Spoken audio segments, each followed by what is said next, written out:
राधे राधे भाई सभी को। स्वागत है आपका स्टैटिक जीके की इस क्लास में। और इस क्लास में अपन जानेंगे किसके बारे में, प्रमुख जलप्रपात के बारे में कि भारत में कौन कौन से प्रमुख झरने हैं। हिंदी को झरनों से एक क्वेश्चन आता है ना, पूरा मतलब सीधा फैक्ट पूछते हैं कि भाई कौन सा जलप्रपात कहाँ पर है, किस नदी पर है ना। तो प्रमुख प्रमुख जो हमारे नज़रिए में है, भारत में कौन कौन से प्रमुख जलप्रपात हैं उनके बारे में बात करेंगे। मैपिंग से समझने का प्रयास करिएगा, क्योंकि देखो ये चीज़ यदि आपको याद हो गई ना तो आप ज़िंदगी में नहीं भूलने वाले। वैसे तो आप भूल जाते हो, लेकिन देखो मैपिंग के बारे में और ज़्यादा एक्स्ट्रा आपको जानना है तो अपनी मैपिंग की अलग से सीरीज चल रही है, जिसमें अपन प्रत्येक स्टेट के बारे में, उसके प्रमुख राज्य कौन कौन से हैं, उसके प्रमुख शहर कौन कौन से हैं, उसके प्रमुख कौन कौन सी जोग्राफिकल कंडीशन है, उनके बारे में पढ़ रहे हैं, है ना। वो सीरीज चल रही है, उसको भी जाके देख सकते हो। उसके अलावा अपन मैपिंग के माध्यम से इन चीज़ों को समझने का प्रयास करेंगे, भाई कौन सा कहाँ पर है। देखो ये चीज़ यदि याद हो गई ना तो आप फिर भूलने वाले नहीं हो ज़िंदगी में, ठीक है। अपन देखो अब अपन बात करते हैं प्रमुख जलप्रपात के बारे में। भारत के प्रमुख कौन कौन से झरने हैं। देखो यदि झरनों की बात आती है तो सबसे ज़्यादा जो झरने हैं वो किस में है, कर्नाटक में है। किस में है, कर्नाटक में है। तो मैं थोड़ा आपको इंट्रो दे देता हूँ। देखो ये तो है कर्नाटक वाला क्षेत्र। अब भाई मैपिंग का मत बोलना कि भाई मैप का मत बोलना ऐसा कि भाई ये ऐसा बना दिया, ऐसा बना, मोटा मोटा समझिए ना।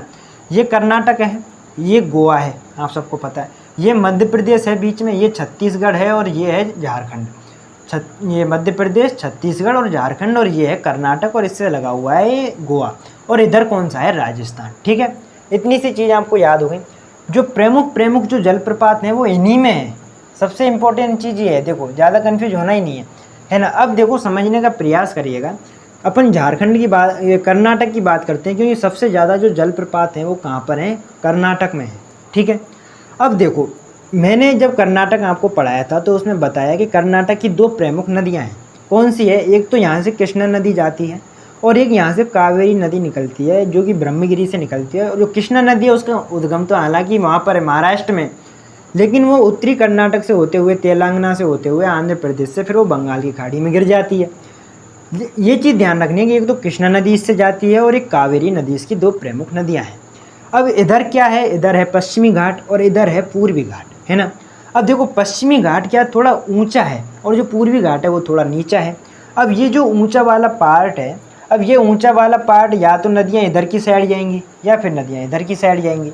अब जो नदियाँ इधर की साइड जाती हैं वो बंगाल की खाड़ी में गिरती हैं, जैसे गोदावरी हो गई, कृष्णा हो गई, कावेरी हो गई। ये प्रमुख प्रमुख नदियाँ हैं जो कि पश्चिमी घाट से निकलती हैं और पूर्वी घाट की तरफ बंगाल की खाड़ी में जाके गिर जाती हैं।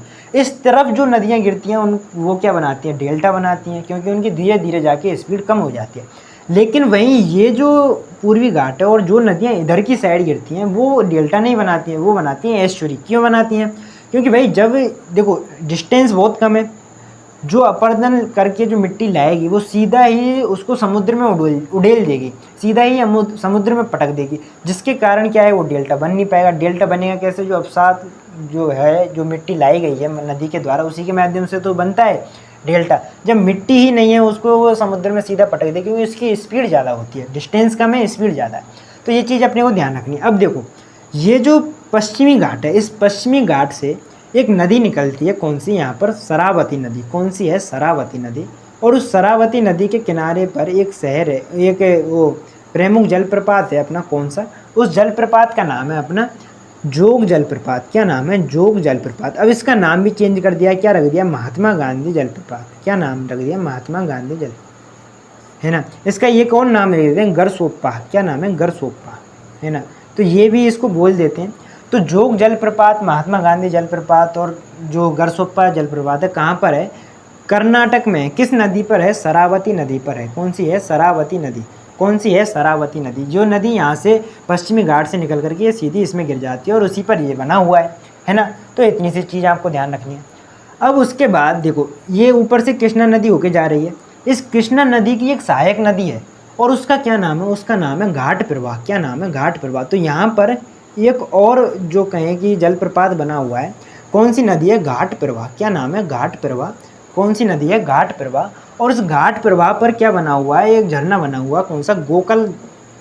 क्या नाम है, गोकल जलप्रपात। क्या नाम है, गोकल जलप्रपात। तो ये चीज़ अपने को ध्यान रखनी है ना। तो दो हो गए, एक तो शरावती नदी पर जोग जलप्रपात हो गया, एक घाट प्रवाह नदी पर कौन सा हो गया, गोकल जलप्रपात हो गया, जो कि कृष्णा नदी की सहायक नदी है, ठीक है। अब देखो ये जो कर्नाटक है और ये गोवा है, इस कर्नाटक और गोवा की सीमा पर एक और झरना है। दरअसल गोवा की एक प्रमुख नदी है, कौन सी? मांडवी नदी। और उस मांडवी नदी की प्रमुख एक सहायक नदी है, कौन सी है? दूध सागर। कौन सी है? दूध सागर। दूध सागर नदी है ना। ये दूध सागर नदी पर ही दूध सागर नाम से एक झरना बना हुआ है। कौन सा? दूध सागर झरना बना हुआ है। तो ये चीज़ अपने को ध्यान रखनी है, गोवा और कर्नाटक की सीमा पर बना हुआ है। ठीक है, तो 3 हो गए प्रमुख प्रमुख। अब थोड़ा और आइए नीचे। अब देखो यहाँ पर पश्चिमी घाट से एक और नदी निकलती है ना, और उस नदी का नाम क्या है? उस नदी का नाम है बराही नदी। क्या नाम है? बराही नदी। क्या नाम है? बराही नदी, है ना। और इस बराही नदी पर एक अपना जो क्या है कि झरना बना हुआ है, क्या नाम है? कुचिकल। क्या नाम है? कुचिकल।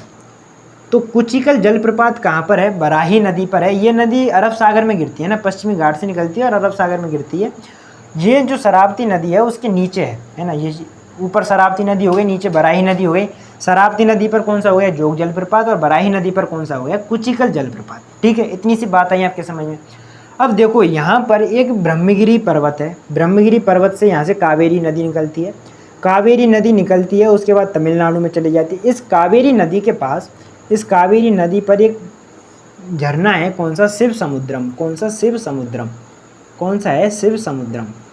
तो शिव समुद्रम जो झरना है वो किस पर है? कावेरी नदी पर है ना। और इसके पास ही मैंने मैपिंग की क्लास में बताया, देखो कावेरी नदी यहाँ पर है और इसके यहाँ पर ही बेंगलोर है, कर्नाटक की राजधानी है बेंगलोर। में सब सारी चीज़ें आपको बता चुका हूँ, है ना। तो मोटी मोटी चीज़ें आपको यही ध्यान रखनी है। देखो 5 इसके प्रमुख क्या हो गए? प्रमुख झरने हो गए। कहाँ के? कर्नाटक के हो गए भाई। जो ऊपर ही ऊपर कौन सी है? घाट प्रवाह नदी है, गोकल जलप्रपात बना हुआ है। उसके बाद गोवा और कर्नाटक की सीमा पर दूध सागर जलप्रपात है, दूध सागर नदी, या मांडवी नदी भी आ सकता है ना, कंफ्यूज मत होना। उसके बाद ये जो शरावती नदी है, शरावती नदी पर जोग जलप्रपात कहें या महात्मा गांधी जलप्रपात। उसके नीचे बराही नदी है, बराही नदी पर कुचिकल जलप्रपात।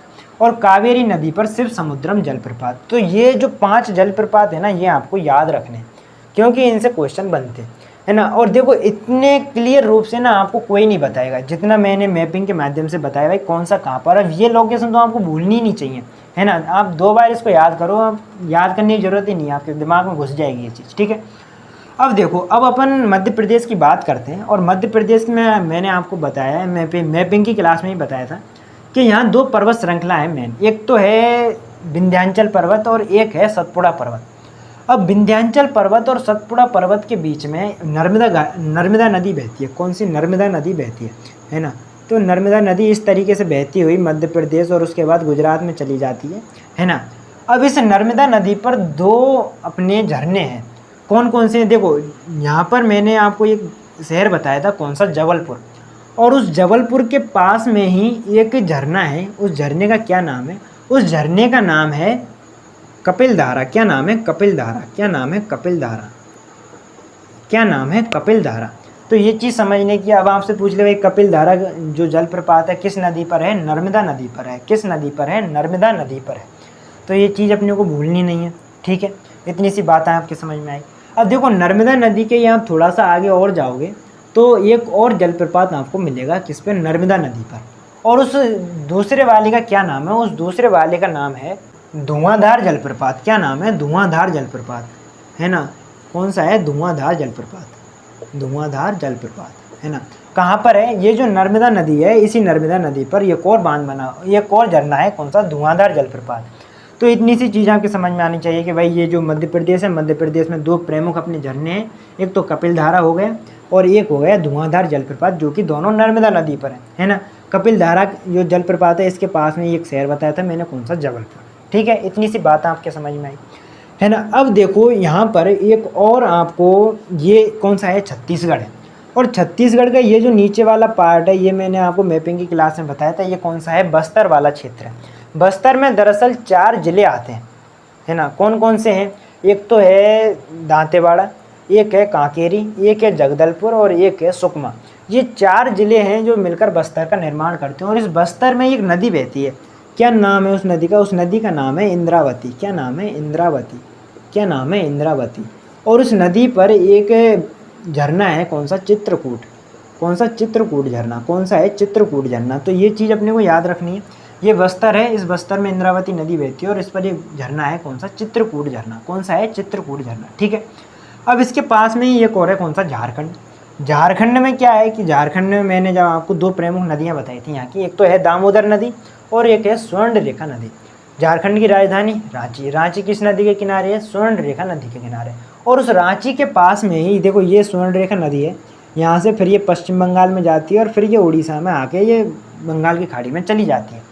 अब ये जो नदी है स्वर्णरेखा नदी, और इसी पे कौन सा? रांची शहर बसा हुआ है। इसी के पास में एक झरना है, उस झरने का क्या नाम है? उस झरने का नाम है हुंडरू जलप्रपात। क्या नाम है? हुंडरू